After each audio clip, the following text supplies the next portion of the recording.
And Virat Kohli की ही बात कर रहे हैं तो he also had his worst series of his career. उनने खुद बोला ये चीज़ कि उनका डार्केस्ट फेज था ये पूरे अपने करियर का. एंड सीरीज भी सबसे गंदी उनकी यही थी. बाद में जाके 2024 की बीजेटी के बाद उन्होंने ये चीज़ बोली है कि प्रॉब्ली वो सबसे गंदा था उनका. बट उसकी रीज़न उन्होंने ये दिया है क्योंकि अब उनके पास टाइम नहीं है उस चीज़ को ठीक करके वापस ऑस्ट्रेलिया में आके परफॉर्म करना, चेंज करना. तो उनके पास वो मौका नहीं है चीज़ वापस बेटर करने का. बट उस टाइम पे ये बोला भी उनने कि मैं सॉर्ट ऑफ डिप्रेशन में चला गया था. मैं सुबह उठता था, मुझे पता था मैं आउट होऊंगा, बहुत गंदी फीलिंग होती है ये. He said that he seed professional help also, जिसके चलते हुए फिर बाद में वो इस फेज से बाहर निकल पाए. नहीं, और ये भी बात थी ना कि एक जो वो डेस्परेशन थी to prove himself as a player, मुझे लगता है कहीं ना कहीं वो एक इंडिविजुअल लेवल पे जो गोल था उसके चक्कर में उनकी परफॉर्मेंस तो लो हुई, बट टीम का भी जो वो था ओवरऑल अपलिफ्टमेंट वो भी नहीं हो पाया उतना. आई थिंक विराट कोहली को भी क्रेडिट टू दैट गया, उन्होंने चीज़ रियलाइज करी, ओपनली एक्सेप्ट करी इस चीज़ को. क्योंकि मुझे लगता है वंस अगेन विराट कोहली का, and this is the last point of the podcast, for me Virat Kohli will be one of the greatest players of all time. क्यों? एंड ये चीज़ मैंने हमेशा बोली है कि जितनी जल्दी वो अपने एरर्स को आइडेंटिफाई करके सही करके एग्जीक्यूट भी कर देते हैं, वो turn over time is crazy. वो स्पीड पे शायद ही कोई मैंने देखा है बंदा जो करता होगा across sport. By the way, मतलब इस सीरीज के अंदर आपने देखा कि विराट कोहली का चेहरा देखोगे तो आपको देखने में लगेगा कि यार ये बंदा कॉन्फिडेंट नहीं है. और 2014 के बीजेटी में देखो बेटा, जस्ट 2-3 महीने बाद आप देखोगे तो वो जेन्युइनली ही became the symbol of determination, confidence, ego, lion, ऐसे टाइप के जो शब्द थे वो उनके साथ सिनोनिमस हो गए थे. तो कितनी जल्दी आपने इतने कम टर्नओवर टाइम में वो चीज़ करके दिखाई है. इट इज हैट्स ऑफ भाई. वो कैसे हुआ वो भी बहुत इंटरेस्टिंग स्टोरी है. ये हमारा लास्ट एक सेगमेंट होगा जो कि कैसे उन्होंने 2014 की इस इंग्लैंड टूर में, अब उनके शायद 134 रन थे टोटल मेरे ख्याल से, वहां से उन्होंने 4 सेंचुरी मार दी within a span of a couple of months in Australia. Technically क्या चेंज करे, 600+ रन की सीरीज गई थी. उन्होंने सचिन तेंदुलकर से बात करी इस सीरीज के बाद. वो सचिन के पास गए एंड टेक्निकली कुछ चीज़ें सही करने की कोशिश करी. Once again the humility and the eagerness to improve in Virat Kohli कि मैं अपना आइडल के पास जाऊंगा. एंड सचिन ने उनको इनपुट्स दिए काफ़ी सारे. उन्होंने कहा, एंड आई टोटली अंडरस्टैंड, मैं विजुलाइज कर पा रहा हूँ, कहते हैं कि विराट कोहली का ना इस सीरीज़ में फेल होने का एक बहुत बड़ा रीज़न था कि उनका जो हिप है वो बहुत जल्दी ओपन अप हो रहा था. अब हिप, लोगों को लगता है कि बैटिंग कर रहा हूँ मैं, बैटिंग तो हाथ से होगी, बॉल को मुझे देखना आँख से है और भागूंगा मैं टांगों से. तो हिप्स का एग्जैक्टली क्या रोल होता है? बट हिप आपके जो बेस होता है ना उसको पूरा कंट्रोल करते हैं. एंड हिप ओपन अप होने का मतलब क्या है? मान लो मैं राइट हैंडेड बैटर हूँ, मैं सामने देख रहा हूँ, मेरा हिप थोड़ा सा ओपन अप हो गया ना तो मेरा जो अपर बॉडी वो भी ओपन अप होनी शुरू हो जाएगी.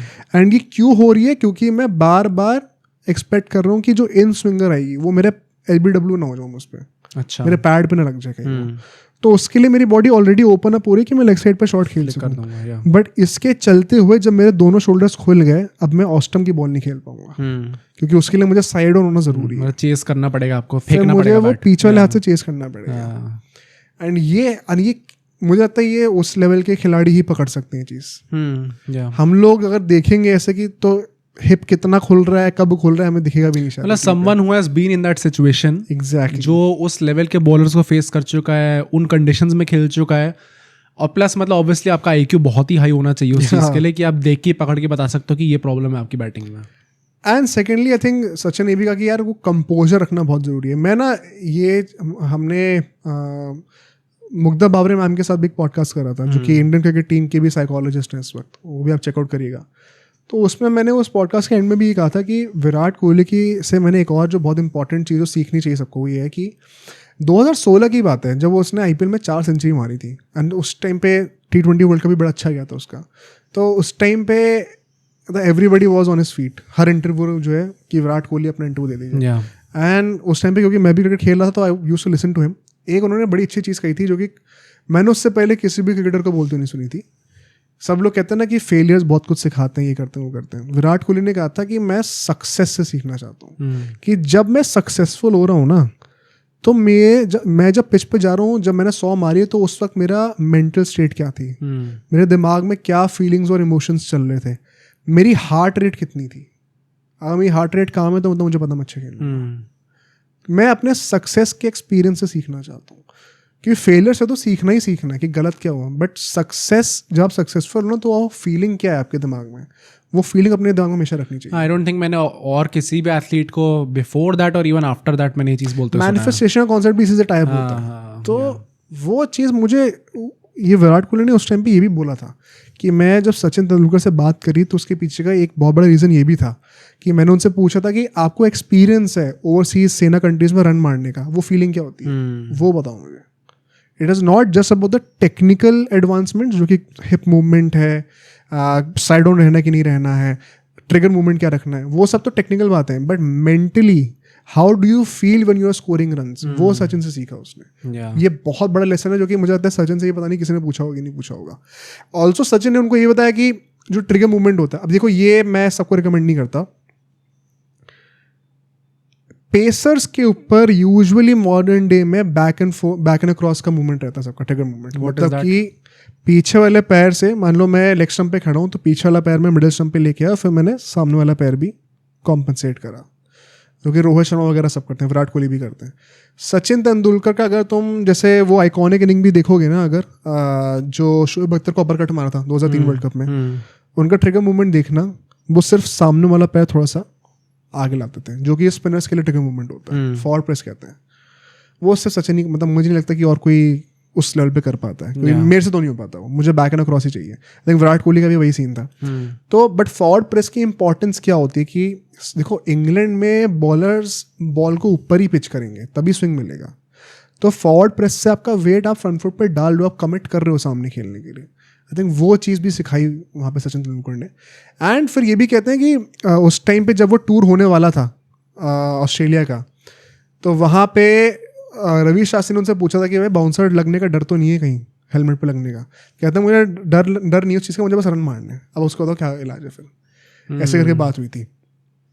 एंड उनको ये भी कहा था कि आप अपना जो बेस है ना स्टांस वो वाइड कर दो और थोड़ा सा। उससे क्या होता है? तो तुम अगर नोटिस करोगे विराट कोहली के 2014 के बीजीटी टूर का, कई बार जो साइड के कैमरा एंगल्स होते हैं उसमें देखना विराट कोहली कैसे खड़े हुए हैं, उनके शोल्डर से ज़्यादा चौड़े उनके पैर हैं।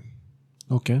अब उसके लिमिटेशन क्या है कि उससे आपका बेस बहुत स्टेबल हो गया ना, जितना आप ग्राउंड होल्ड करो उतना स्टेबल बेस है आपका।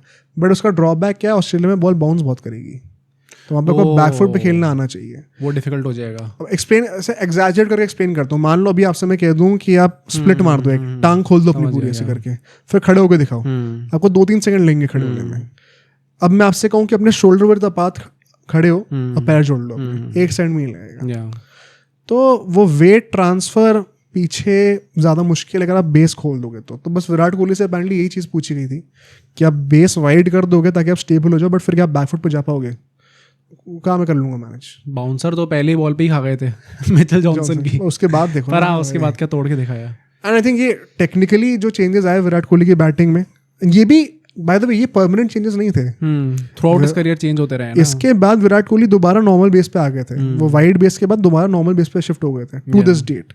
जो ट्रिगर मूवमेंट भी उनका वो दोबारा बैक एंड अक्रॉस हो गया था। तो you have to keep evolving as a batter. आप एक ही trigger movement throughout your career life शायद नहीं रख सकते।